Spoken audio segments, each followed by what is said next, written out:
Bismillah wa salatu wa salam ala rasulillah. On va parler rapidement des 10 derniers jours de Ramadan et les 10 dernières nuits qui sont les meilleures nuits de l'année.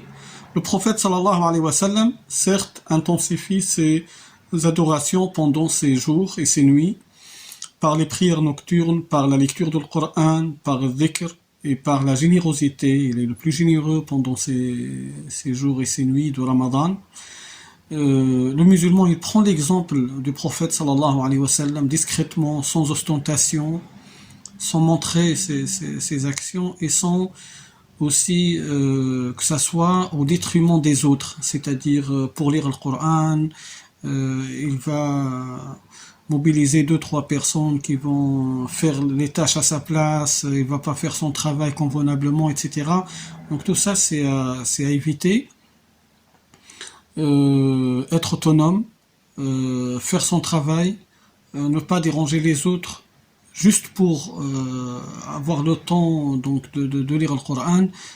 C'est des bonnes habitudes à apprendre pendant ce mois de Ramadan et en dehors du mois de Ramadan.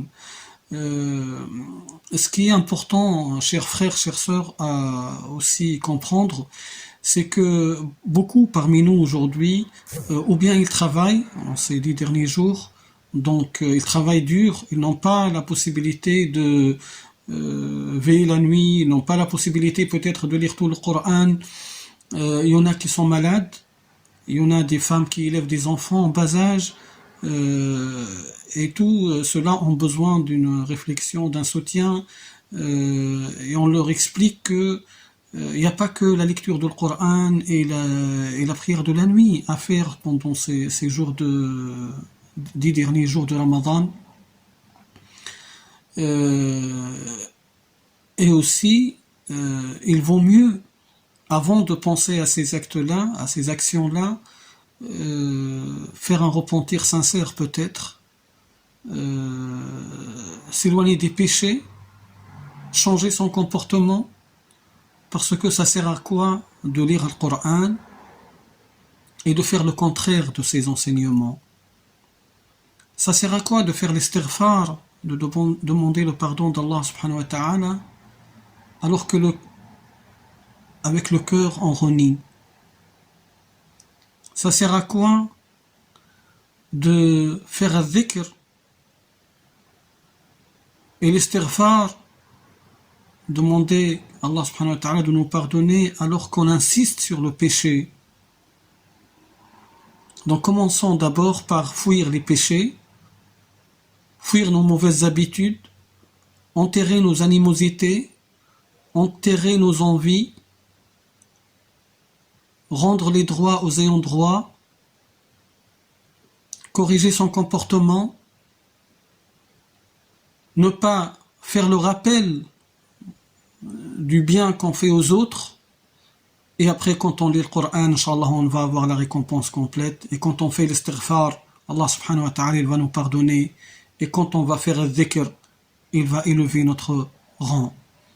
N'oublions pas, chers frères, chères sœurs, que dans ces 10 derniers jours, il y a une forte possibilité que la nuit du destin soit parmi les nuits qui vont arriver.